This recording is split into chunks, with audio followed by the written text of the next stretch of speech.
Okay, so here's our first welcoming slide. Again, this course is presented by the Center for Integrated Quantum Materials at Harvard University and the Physics Department at the University of Oregon. So to review what we discussed over the last couple of sessions was the idea of qubits. And those are the fundamental units of quantum information, just as a classical bit is the unit of information in digital computers, which operate by classical physics principles. Now, every bit has to be encoded in a physical system, such as a polarization state of light, or the energy of an atom, or the spin of an electron. We talked about those last time. Now, of course, qubits, since they're quantum objects, they can be in superposition states. And we talked about how to represent states by vectors or arrows in a two-dimensional graph or a grid.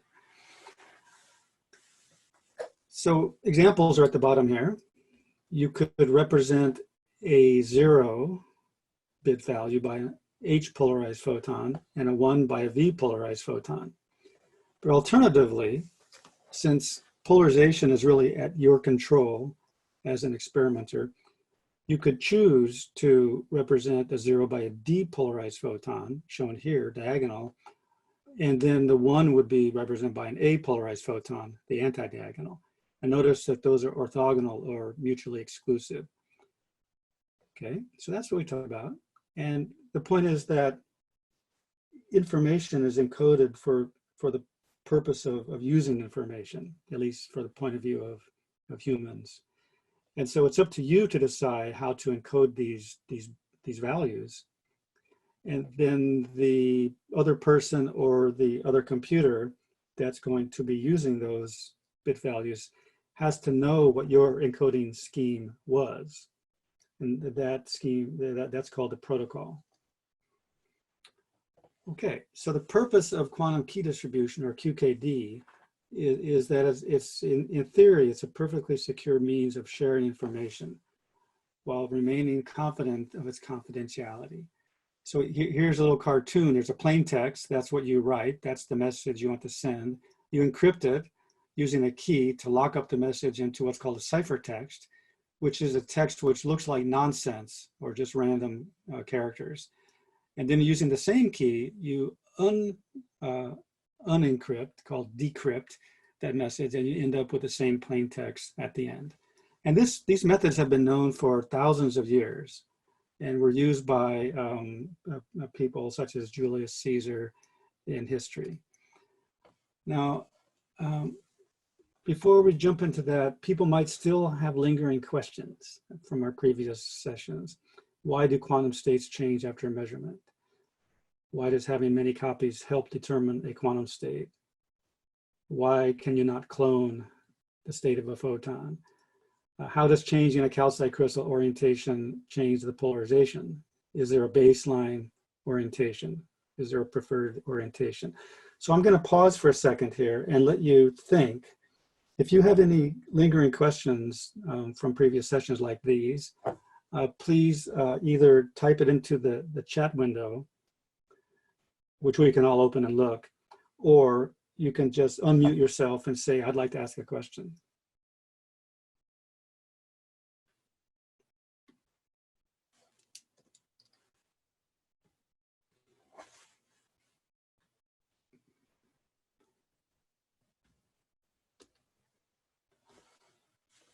But hearing no questions or no requests to ask the question, I'm going to move on. It's always good to review what we think we've learned already. So here's a picture of my friend Anton Zeilinger, who is a famous physicist in Vienna, Austria. And 3 years ago, he collaborated with a group of quantum scientists in China. And they used a satellite that had been launched by the Chinese space program to transmit a key, an encryption key, between two parties, one in China and one in Austria. And now they use that key to encrypt a plain text just using standard classical digital computer methods, encrypted it, they sent it as an email, and then the other side decrypted it. So you see, they did not send any message using quantum photons, but they simply used the quantum photons to create the key. And the key, remember, is this thing up here. It's the thing you use to encrypt and decrypt the message itself. But the message is sent as a classical message.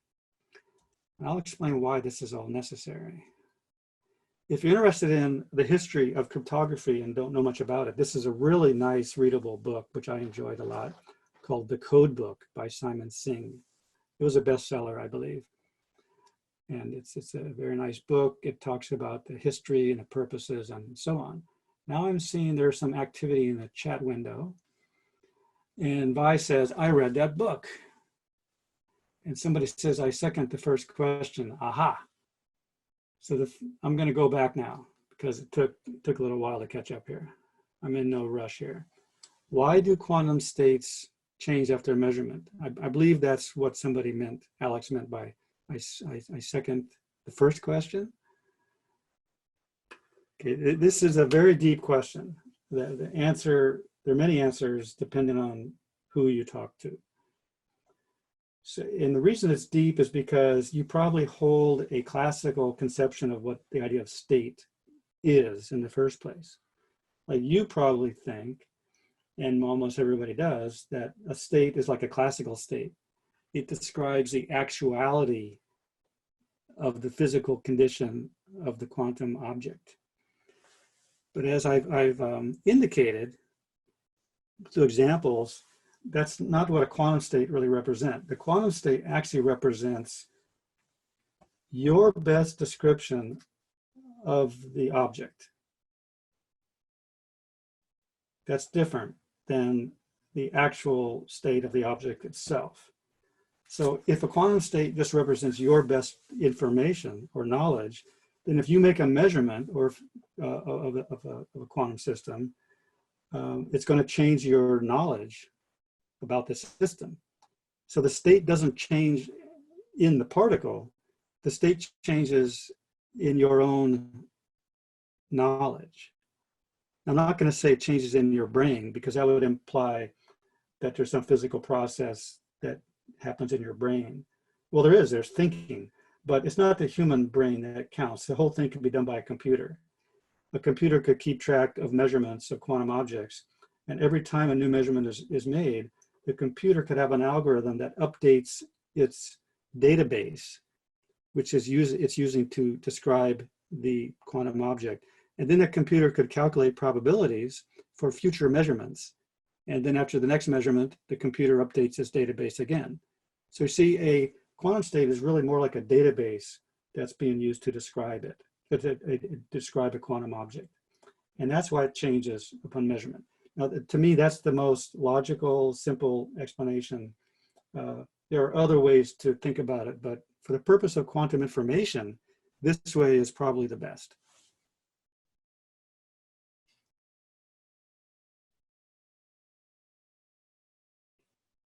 Excellent. Okay, I hope that's halfway satisfactory. These are controversial topics and people will argue with this. But now let's go to practicality. Regardless of what you think about the philosophy and the interpretation of quantum states, we can simply use them to do a useful technical task. And the more we do these technical tasks, the more familiar we become with quantum physics, the more comfortable we become with it, and it doesn't seem quite as mysterious as it used to. So here's an example. Alice Cooper, you probably all know, is or was a famous rock star, and goes by this androgynous name, Alice. And then, of course, there's Bob Marley, the other famous rock star. He's a great hero to many people. So scientists love to pick different Alice and Bobs for illustrating these concepts. I think the original purpose was that Alice starts with A and and Bob starts with B.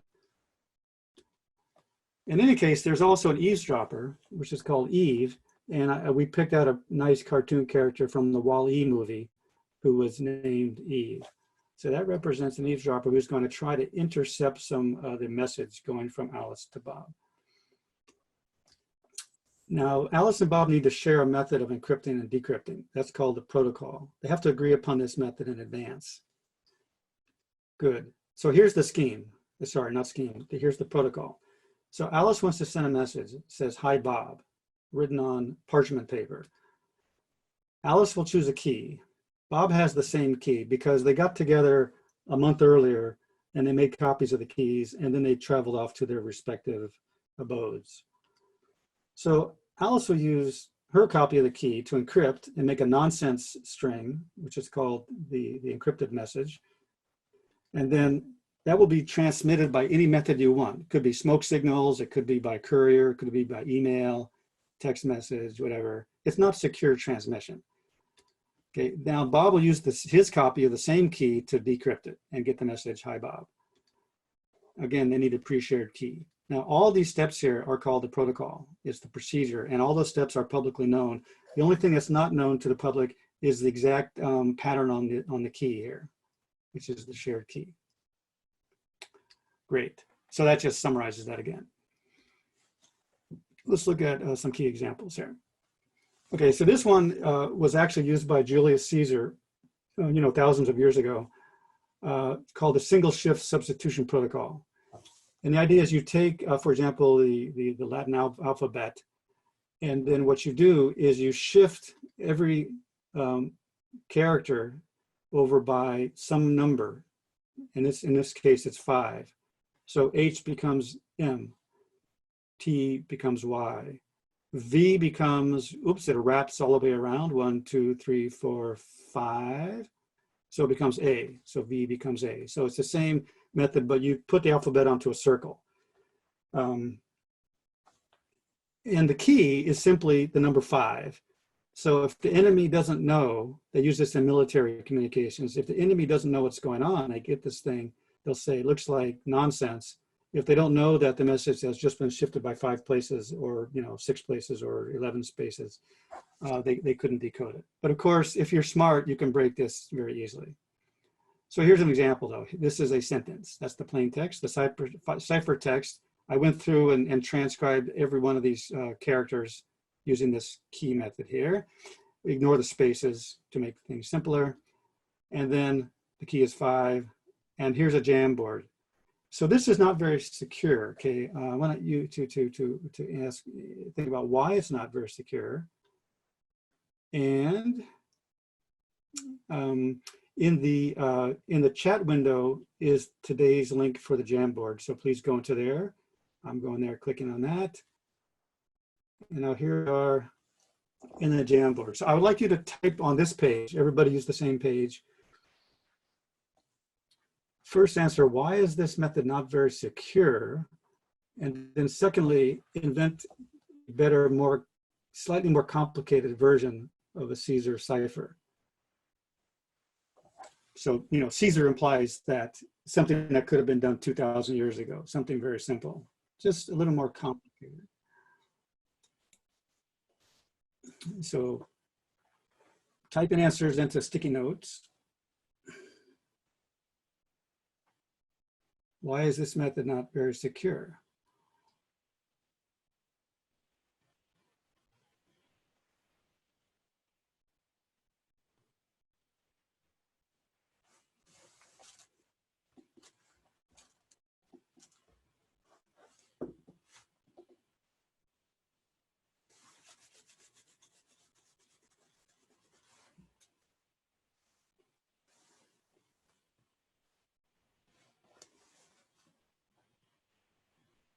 Mm-hmm.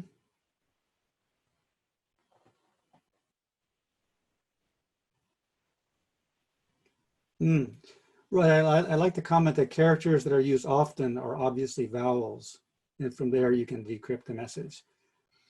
So both answers are right. A math algorithm could just run through all the possible shifts, and then every letter has the same key. Perfect. All those answers are perfect. And I like the one about the vowels because if it's a complicated key, you can decrypt it by looking for patterns, and patterns can be studied by linguists, and they know about the frequencies of different characters and so on. and they can use that to crack. That's actually how they cracked the really old, writings that they found in places like Egypt and Mesopotamia and Central America that were written in some strange hieroglyphics. Okay, so now can you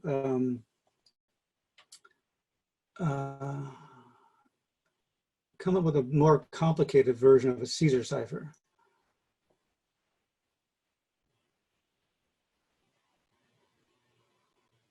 Mm-hmm.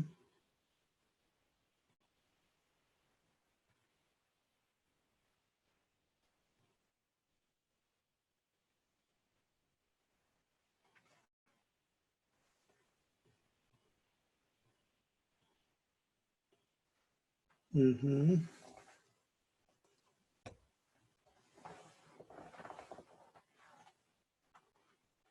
Mm-hmm.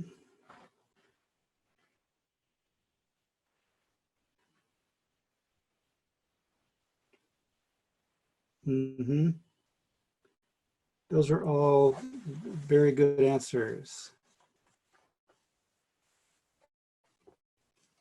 Yes, the one in the upper right in the orange box, every letter has the same key. There could be a mathematical expression for the shift for each consecutive character.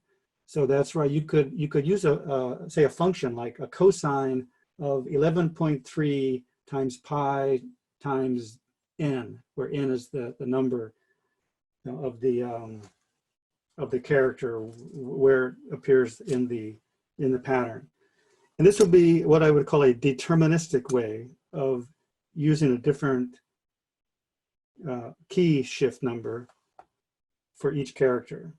And that would be good. That probably would have confused sufficiently anybody 2,000 years ago if they didn't know about cosines and things like that. They wouldn't see the pattern, but there would be a pattern, right, if you use a cosine function. And so a modern computer could certainly crack that one if it worked hard enough.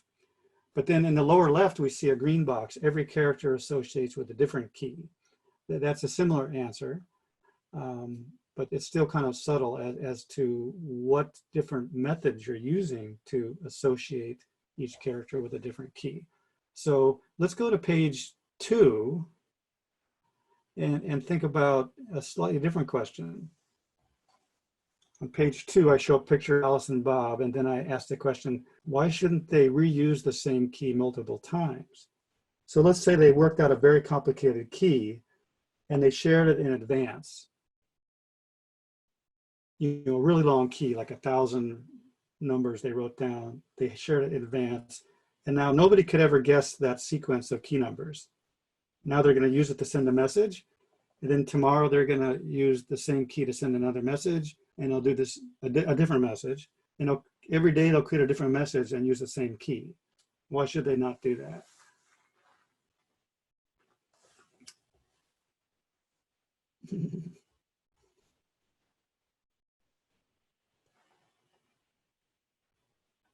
Mm-hmm.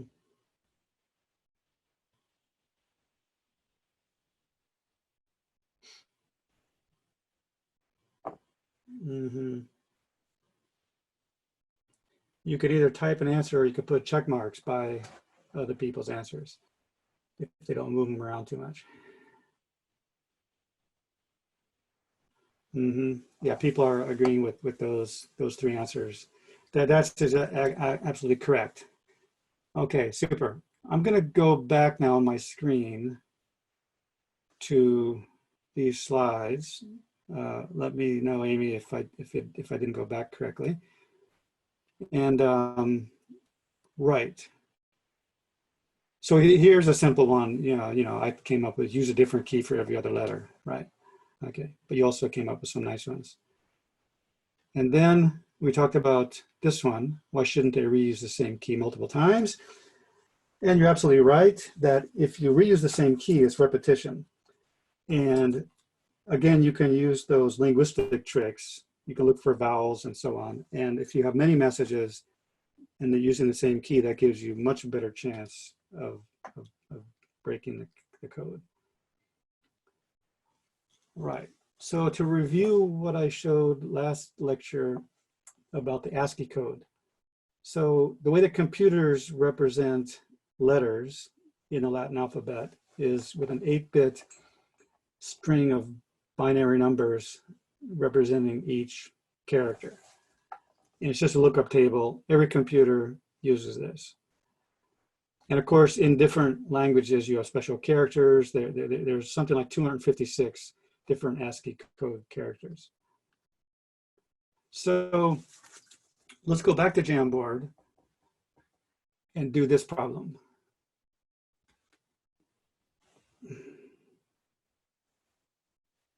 Jamboard. Okay, so on page 3 and page 4, page 5, and page 6, I have an exercise for you. Use the ASCII table to create a one-word message. You know, to think of a message, a simple one-word message that only has like 4 or 5 letters in it. And it's some word, you know, in any simple word you can think of in the English language. Code it using ASCII. Maybe just make it a really short word, like 3 or 4. Maybe just 3 letters, right? And then put that code, an encrypted message, into a sticky note and put it into the inbox.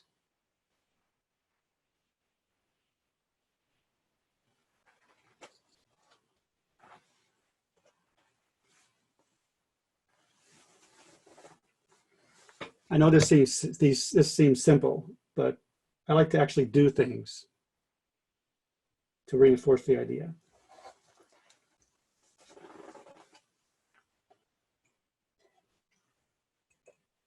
And you can use commas or no commas, it's up to you, but then put each number on a different line. And then when there are a couple of messages in there, you can pick one at random and decrypt it. Cool, you all had time to do some decoding while I was trying to debug my router. It worked, yay.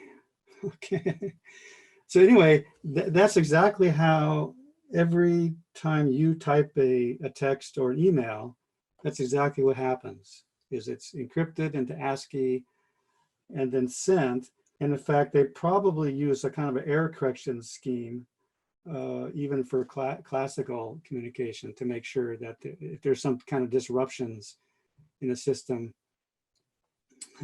yes, we can. I like that one on page 6. Super, okay.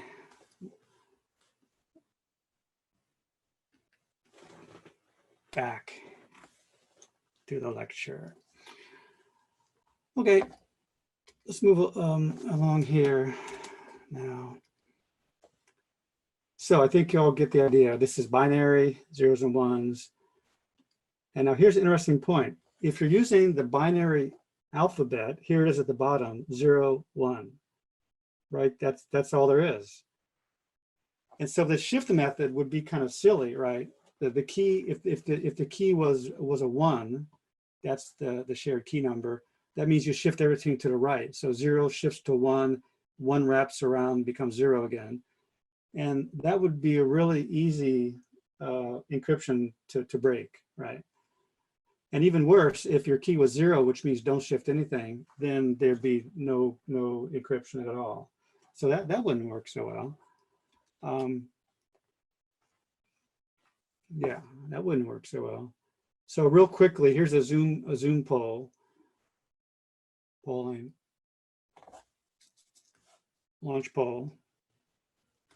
Please answer this poll question. In particular for the binary coding method.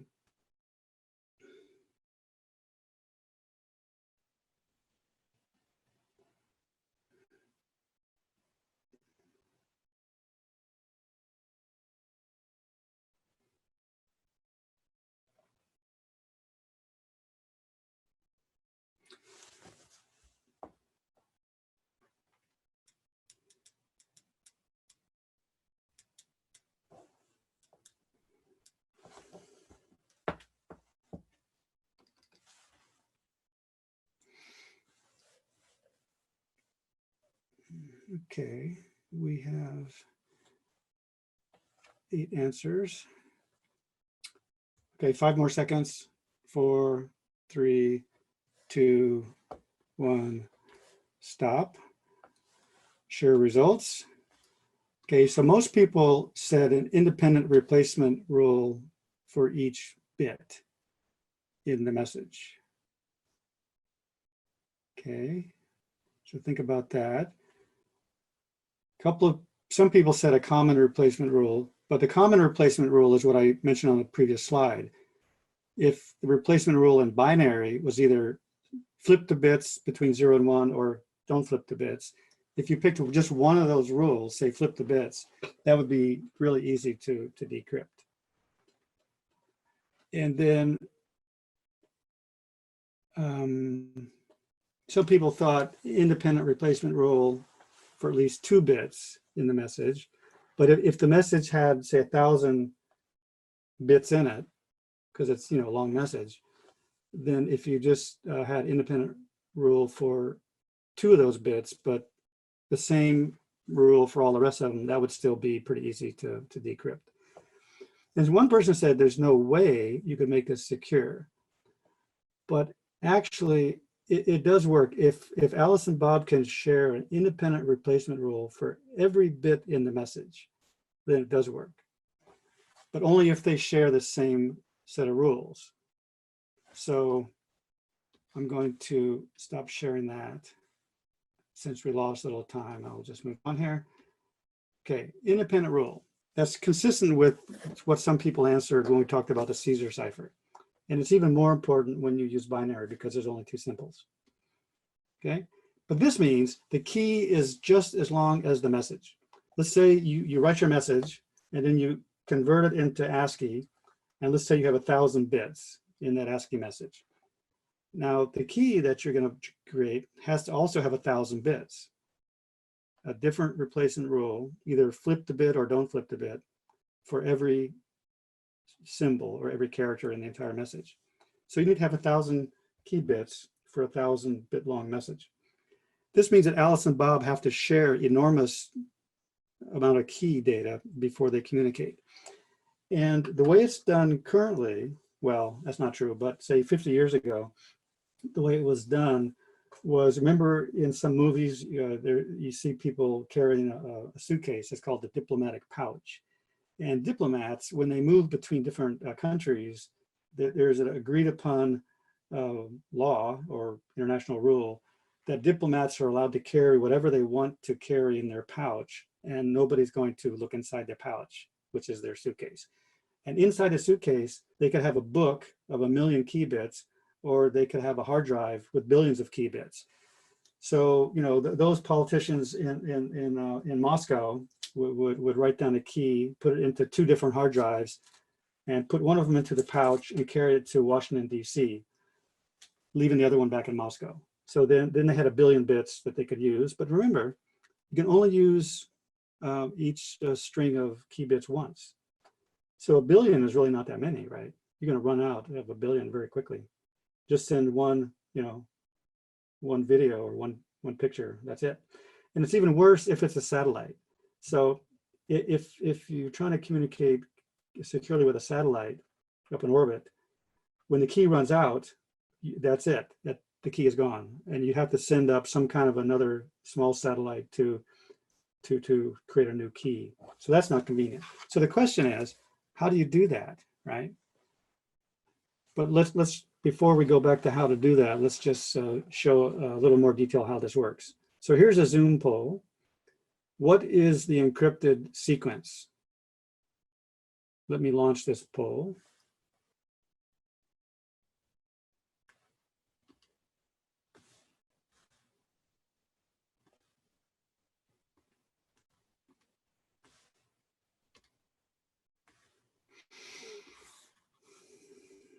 Okay, please answer.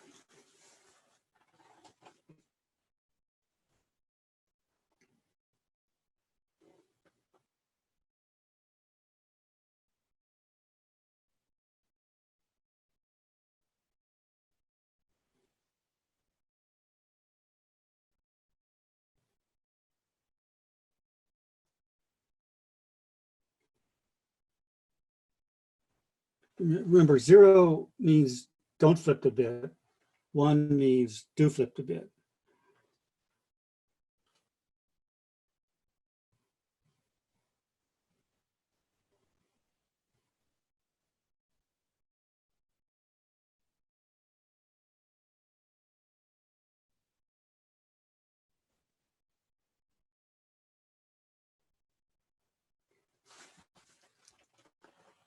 Okay, 5 seconds.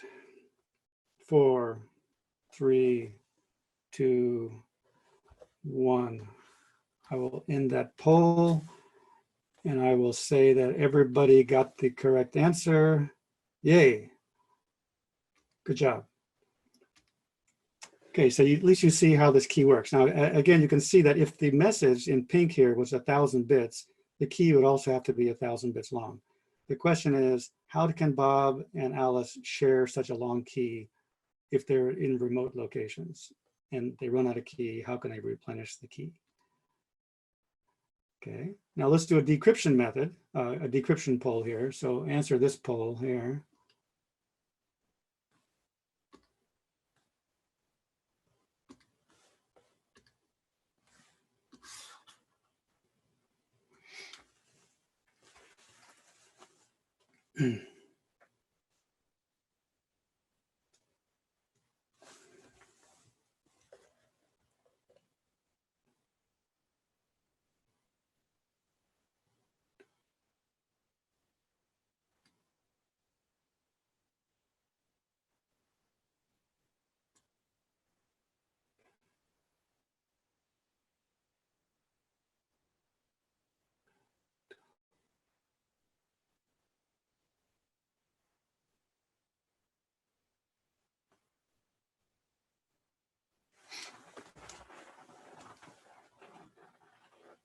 And so you can see the decryption method is the same as the encryption method.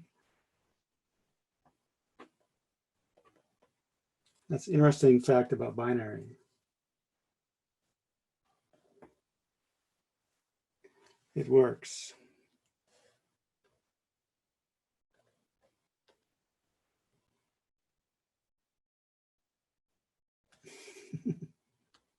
Okay, I'll end the poll here. Very good. And I will announce that everybody got the right answer. So it's good fun. Let's see if I got the right answer myself. I have a suspicion I got the wrong answer here. Let's see. Oh, it's the right answer. Cool. Okay, that's it. So now you see how that works.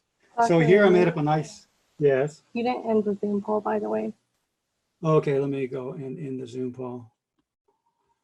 In the poll, thank you. Okay, now going on to my example here, my favorite guitar player is Jimi Hendrix. And so I've taken the name Jimmy, which has 1 capital letter and 3 lowercase letters, and I encrypted that into 1, 2, 3, 4, 8-bit binary numbers. And I got rid of the commas. There's a long string. I created a random key just by, randomly hitting keys on my keyboard.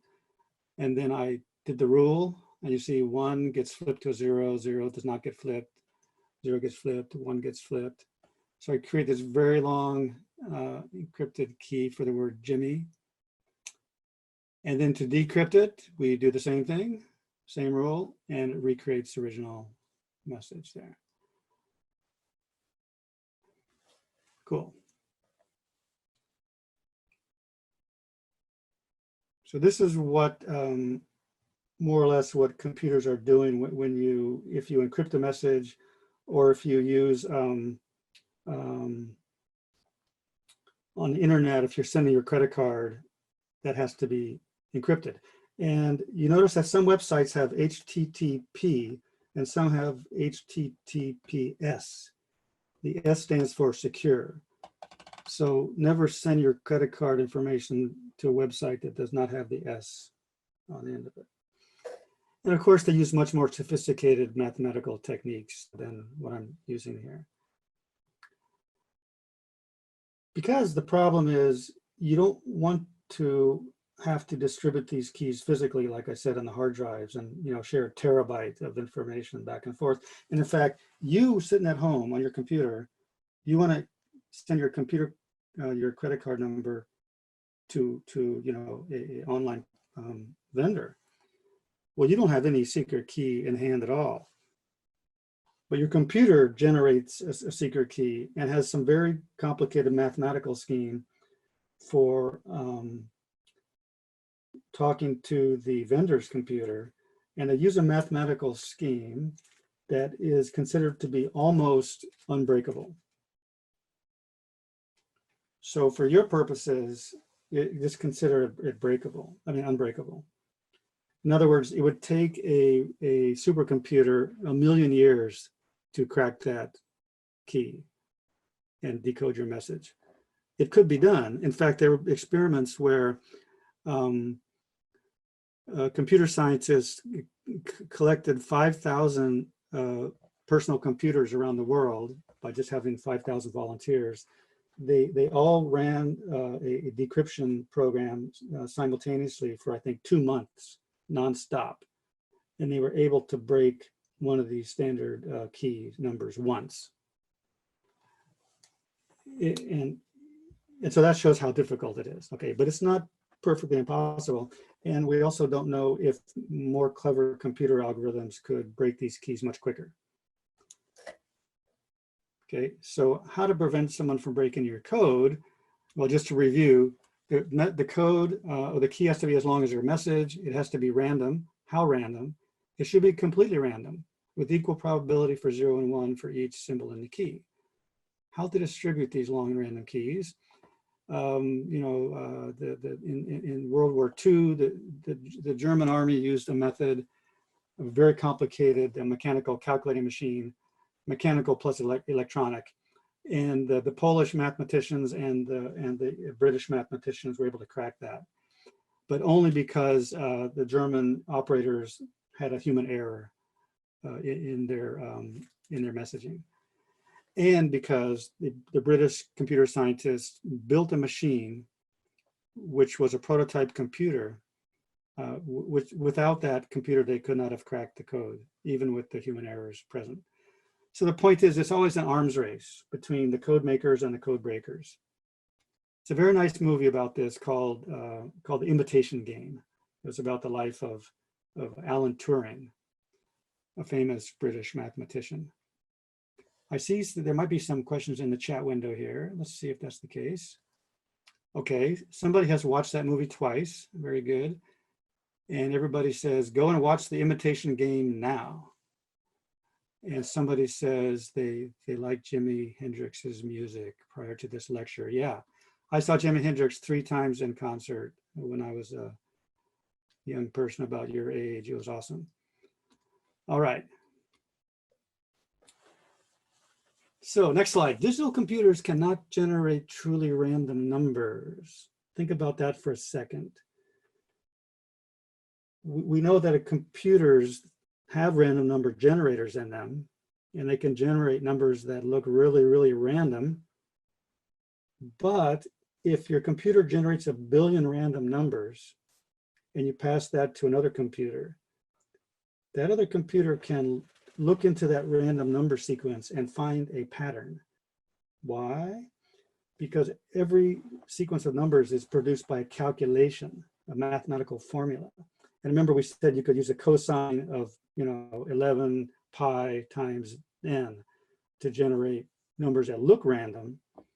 They would look random to somebody from 2,000 years ago, but with a modern computer, you could easily crack that. And any digital computer that produces random numbers, in principle, those numbers can be cracked.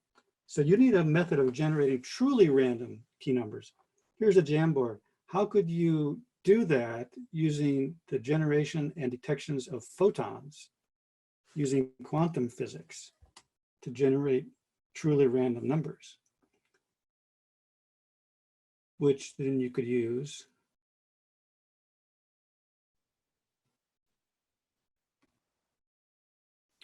okay, page 7. Everybody can share the same page 7. Okay, I like all these answers. I like the new blue one. The key can be generated by recording and detection of photons of a dipole light through an HV calcite. There's an equal probability of H and V, and that is random. Super. All those answers are correct. So I'm going to go back now and share my screen again and show exactly that answer. You could use a single photon generator and a depolarizer. So if the photon goes through, you know it's D. But if it's a perfect depolarized photon, and this is a perfect calcite, then we know it's going to split 50-50 between these two possibilities. And if it hits the upper one, you call it a 1, lower one, hit it, call it a 0. So in theory, this would generate a perfectly random string. So notice that a computer, a digital computer, could not simulate this perfectly. You know, you can make a computer that has random numbers, but it, like I said before, it cannot generate a truly random string. Whereas this photon device, as far as we understand quantum physics, those numbers are truly random. They're coming from the underlying nature of physical reality. And as far as we know, there's no underlying mechanism that determines which answer will be result in on each trial. So Alice could use this method to generate, you know, 10,000 random numbers to start the whole process. Now the question is, how does she get that string of random numbers over to Bob, who's at some distance away? Okay, here's the trick. Well, that's the problem. The question is there a way they can do that? Okay, and of course the answer is yes. Quantum physics to the rescue. I found this nice cartoon character named Jenny Quantum, whom nobody has ever heard about, but apparently there's a cartoon by DC Comics with this character. So see if you can find the comic with that person. I was never able to. So Jenny Quantum provides the solution that Alice and Bob are going to use, and Eve is completely aware of what the quantum solution is, but yet she still cannot overcome it. So what Alice does is she has a random string of numbers created earlier, and she wants to send them to Bob. Well, the trick is she randomly chooses whether to encode the 0 and 1 in HV or in DA. And we'll show examples later. So she can send 1 of 4 photons, and she knows that the V is a 1, H is a 0, A is a 1, and D is a 0. Okay. Now there's eavesdropper who may intercept the photon, but let's first assume there's no eavesdropper, okay? So what Bob does is he has a device here which can steer the photon to this calcite or this calcite. Or you could use one calcite and rotate it. But calcites are big and bulky, so it's better to just have a very small steering device. Then you don't have to rotate the calcites. So Bob can use a coin toss. Every time a photon comes in, he flips a coin and decides to send it up to this device or this device. In which case, he either measures a V pole, which he calls a 1, or an H pole, which he calls a 0. And if the photon comes out here, if he sees an A pole, it's a 1, and a D pole is a 0. Now, of course, the problem is that Bob doesn't know which encoding scheme she used, right? So if he guesses, well, if this random device here guesses correctly, I'm going to say Bob guesses correctly, and he uses the same decoding crystal, the same measurement scheme that Alice used to prepare the photon, then he's guaranteed 100% he'll get the right answer. But for example, if Alice uses HV to encode the bit, and then Bob sends it through a DA crystal, now there's only 50% chance that he'll get the right answer or the wrong answer. So there's no information in that case, okay? So the whole purpose of this scheme is to fool Eve when Eve is present. Now here is some example. Alice, say, generates a bit stream by some random method, and this is part of the bit stream. And then she flips a coin or uses some other scheme, some other method to generate random encoding choices. So the first one is going to be HV, so the 0 is an H. The second one is HV, so a 1 is a V. The third one is HV and a 0 is an H.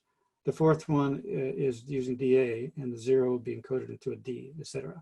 And then Bob guesses and decodes. So here's Bob's series of guesses. The first two he guessed correctly, HV, HV. That's the same as Alice's HV, HV. So she sent out 0, 1, he got 0, 1. But the third one, Bob guessed wrong. He guessed DA, but Alice used HV. So Bob sent out a H photon. When it goes through the DA crystal, it can come out A or, when it goes to the DA crystal, it can come out A or D with equal probability. So I denote that as 1/0, and I put that in red because it's not a good one. But now, unfortunately, Bob doesn't know at this time which of these are good and which are bad. He just writes them all down. So he writes down, say, 0, 1, 1, 0, 0, 1. I just use this red color to show that these numbers could either be 0 or 1. But when he actually does the experiment, he gets a particular sequence of numbers. About half of the received photons are correctly decoded, but he doesn't know which ones are correct and which ones are wrong. So moving right along, what do? Bob has to know which ones are right and wrong. So what they do is they have a public conversation via email or phone or text. And they tell each other exactly which scheme they used for every one. Now, notice they have to do this step after Bob has recorded all his bit values. Otherwise, eavesdropper could use this information.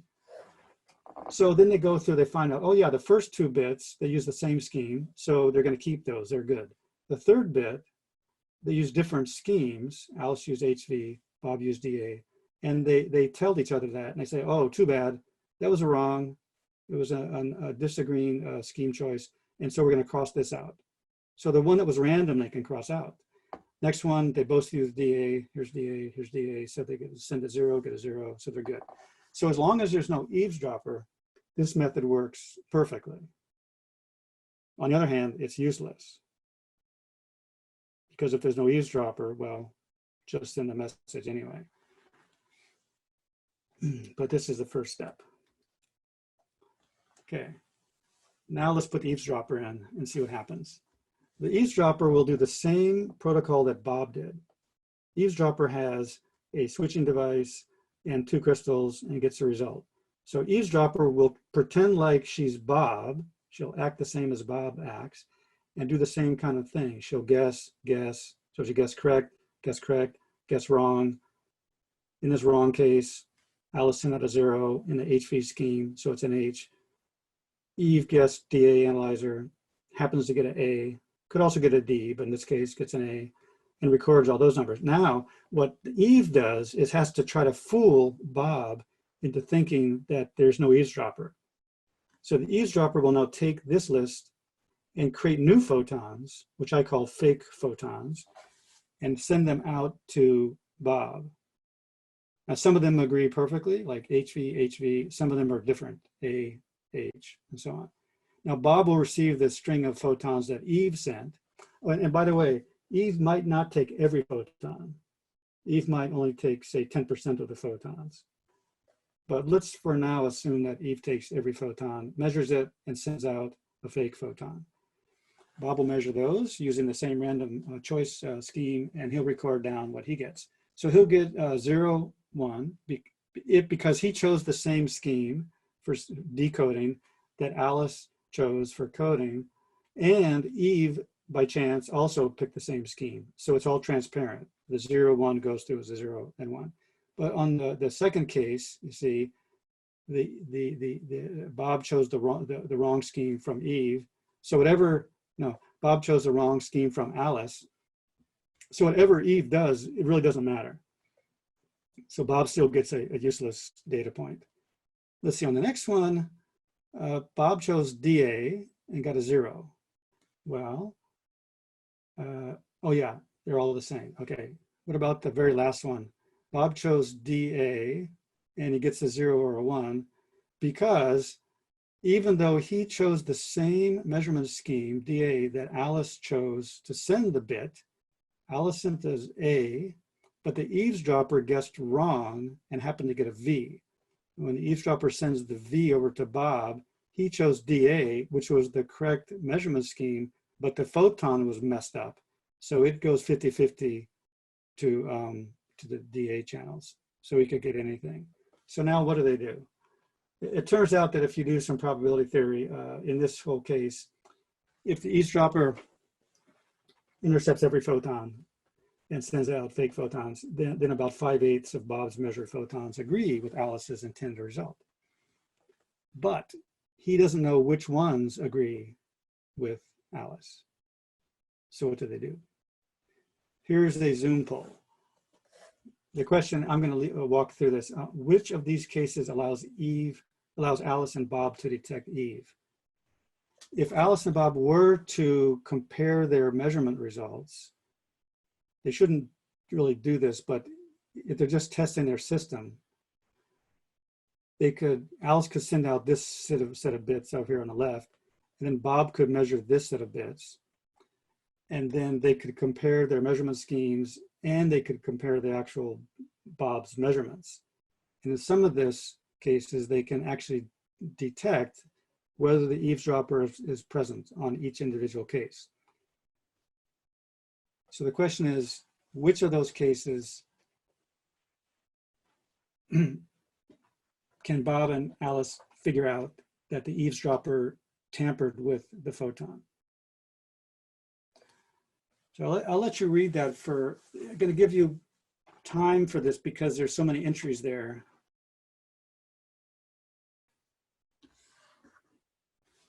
So now you can type your answer into a sticky.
Okay, good. People are converging on B, which is correct. Cool. I'm going to go back now to slides. There we are. Okay. Yep. It's absolutely B and J only. These are the ones I put in the square boxes. Because in those cases, Eve sent the wrong bit and Bob and Alice had the same encoding scheme, DA, DA, DA, DA.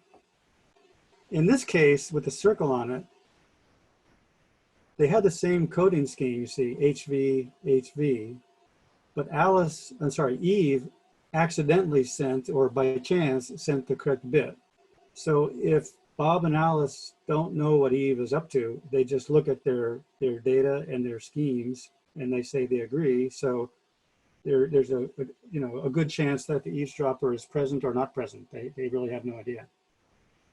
So, but now you see the problem is that if Alice and Bob are forced to compare all their bit values to figure out if there's a eavesdropper, then they've publicly shared those bit values, so it's no longer a secure key. They cannot use it. So here's another Zoom poll. Right.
Okay, I see we are converging on B.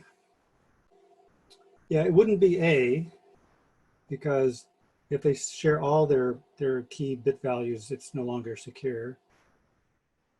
Bob can't look for errors on his list without knowing what the correct answer was. So all I can do is B. That is absolutely correct. But it makes certain assumptions, right? If they share 10% and they don't share the other 90%,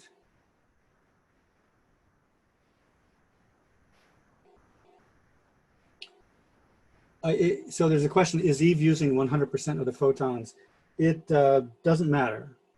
Either she could be, it turns out that in reality, Eve will typically only tap into about 5% of the photons. That's because if she taps every photon, it's really easy for Bob and Alice to detect errors just by sharing a small fraction of their actual bit values, which are then no longer used as the key. So she'll probably just tap into about 1% to 5% to try to be undetected, but still get some information. Remember, if Eve has any amount of information, then she could write a clever computer program and try to decode the message. So the question in the chat window is, what if that 10% doesn't reflect Eve's presence? This is the subtlety of the question. Exactly what assumption does Alice and Bob have to make so that they can assume that only checking 10% will reflect Eve's presence or not?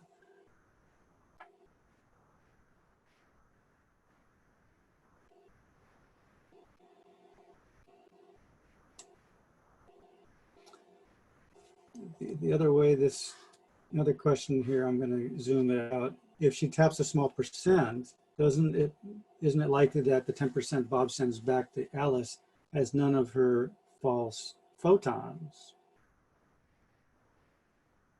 These are all very good questions. These are not easy questions to answer at a simple level, to be honest.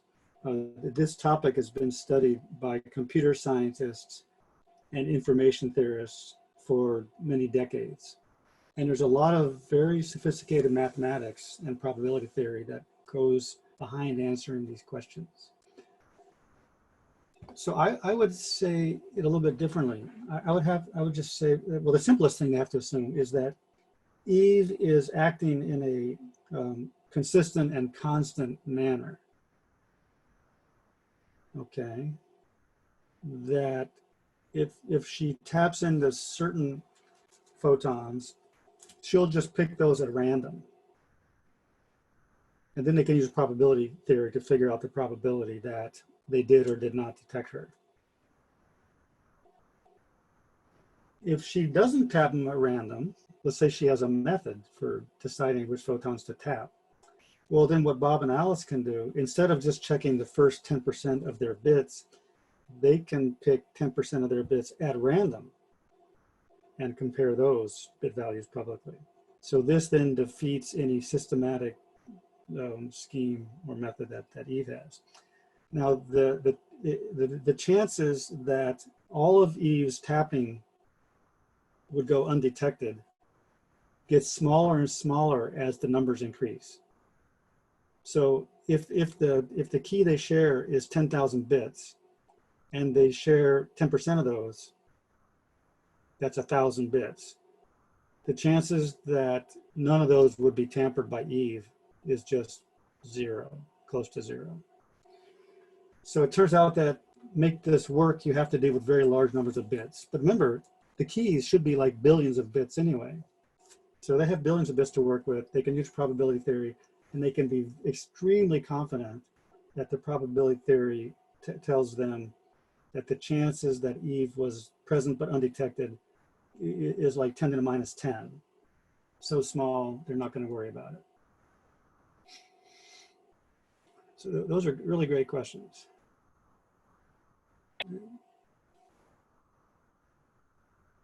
So yeah, so Bob sends 10% of his outcomes. And they compare those, and then they can see if they think there's an eavesdropper present. Okay, but if there's an eavesdropper present, they know that their code is compromised. So probably they would just, well, what they could do is just throw the whole thing away, start over the next day, and hope that Eve is sleeping at the time and not present. And they get a nice window where she's not present. But that's not how spies work, right? They're always present. What if Eve is always present? Now, this is the last slide on the cryptography subject I'm going to go through. It's a little bit complicated, and it's not so important from the point of view of quantum physics, but those who are really curious about the computer science would, I'm sure, like to know how it works. So if you don't follow this slide, don't worry about it. It has nothing to do with quantum physics. So let me go through it. They use a method called error correction. And so what they do is they want to create a key with 5,000 bits. Now, they send, Alice creates 30,000 random photons encoded in one of the 4 polarizations. And Bob receives those, and they're going to reconcile their measurement schemes later. So they know that they're going to lose about half of those because of mismatching measurement schemes. So they end up with 15,000 bits in which they had the same measurement schemes. Now they still don't know which of those cases might have been tampered with by the eavesdropper. Remember, it's not all of them, it's some small fraction. Okay. Now, so because the eavesdropper is present, some of those in Bob's list don't agree with the corresponding ones in Alice's list, but they don't know which ones they are, right? So here's the trick that they do, and this comes from classical computer science. Alice is going to take her string of random numbers, and Bob's going to take his string. Now notice there's some cases that disagree, like here's one. She sent a 0. Well, that's good, 0. But here's a case where she sent a 0 and Bob got a 1.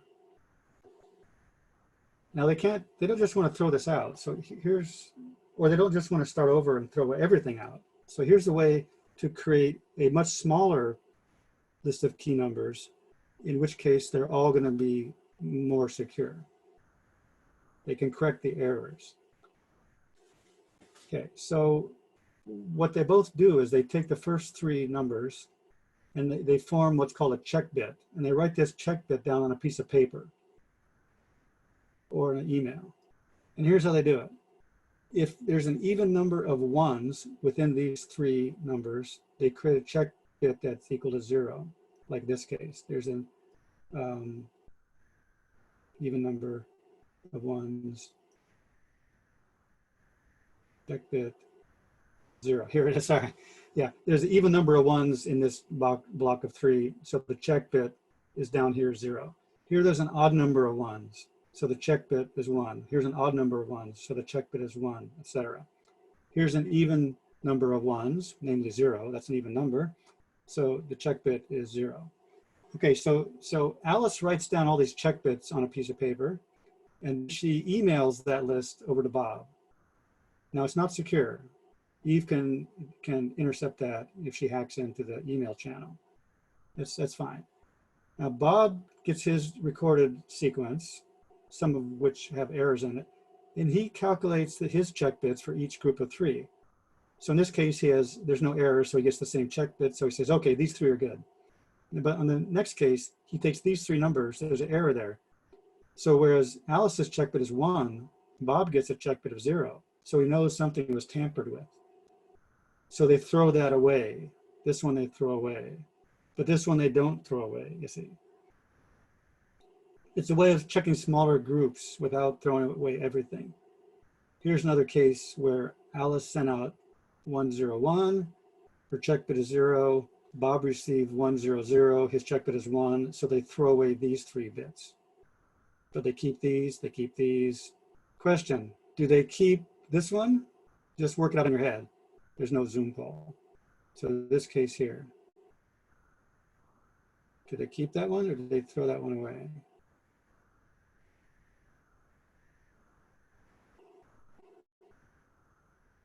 Okay, answer. They keep it. Next one. How about this one here? Think about what the check bit value is here and what Bob's check bit value is here. The answer. They throw it away because they have different, you know, here there's only 1 1, here there's 2 1, so different check bit. Okay, that is it. Are there questions? You can throw it into the chat or you can turn on your microphone. Oh yes, a good question here. For a group of 3, we can have 3 1s or 1 1 as odd. How do they differentiate that? Well, they don't have to differentiate that because if they get the same check bit, then they assume that there was no bits were flipped by the eavesdropper. So they don't have to make any change in that case. In fact, that's the beauty of the check bit method. The check bit by itself doesn't say what the sequence of 3 bits is. It just tells you a relationship between those 3 bits. Therefore, when the eavesdropper knows the check bits, because she hacked into the email, it doesn't tell her what the bits were. This just allows Alice and Bob to throw away the ones that they know are tampered with. But there's another subtlety which you might think of. Here I was assuming that of the 3 bits in each group, either none of them were flipped by the eavesdropper or possibly one of them was flipped by the eavesdropper. I assumed that it never happens that both or that 2 bits are flipped by the eavesdropper. See, if they did that, then it would flip the check bit twice and it would look like there was no tampering. So they have to work in a scheme where, or in a whole system where they somehow know that the eavesdropper is trying to really minimize the ability to detect the eavesdropper. Therefore, the eavesdropper is going to flip as few bits as possible. Let's say just 1%. So the chance that 2 bits would be flipped would be 1 in 10,000. So it does happen, but it's much more rare. And turns out then there's something called privacy amplification, which I didn't talk about. And so computer scientists have all these kind of schemes for increasing the security of the bit stream while decreasing the length of the bit stream. And there's a proof that the mathematicians have come up with that says the following. If the eavesdropper taps less than 10% of the bits, then Bob and Alice can always do error correction and privacy amplification to get a finally secure key, but it may be very short. You're only left with 50 bits out of 10,000, which is pretty poor. And if the eavesdropper taps more than 10%, then the useful key shrinks down to 0, and they just have to give up. But then you see the eavesdropper has already defeated her own purpose because Alice and Bob are not going to use that key. So the eavesdropper doesn't gain anything except being able to deny service. She could just corrupt the channel so much that Alice and Bob couldn't communicate. But that's not the purpose of an eavesdropper, right? They want to be able to tap in and get some information. So therefore, the eavesdropper would start tapping less and less, maybe down to 1%. And then Bob and Alice can use error correction and get a key that's shorter than before, but still useful. So it's, again, a cat and mouse game. So it turns out that in the limit of 1 billion bits in the key, Alice and Bob can do arbitrarily well. The eavesdropper can never win in this scheme, except with a probability of 10 to the minus 10 or so, which doesn't really make any useful technique for the eavesdropper. So if this system works perfectly, then quantum mechanics proves that in the limit of large key bit strings, you can squeeze the eavesdropper out arbitrarily well. And even more, Bob and Alice can calculate exactly how secure the key is. Like I gave a number off the top of my head, 10 to the minus 10 is the chance that the eavesdropper has useful information. It's actually very good to know what is the probability that the eavesdropper succeeded. Even if the protocol is not 100% foolproof, which it's not, you can calculate mathematically how secure it is. But that's actually the main advantage of quantum cryptography. You can never make it perfectly secure.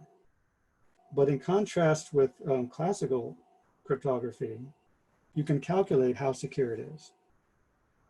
It turns out that in classical cryptography, you never know, because they're only based on mathematical theorems which are unproved. If you know anything about mathematics, there's a lot of theorems, they're called conjectures, that we hope they're true, but they're not proven. They're not proven by any mathematician because they're too hard to prove. Therefore, you never know if the adversary has a mathematician on their side who's proven some theorem that you don't know how to prove, and therefore is cracking all your code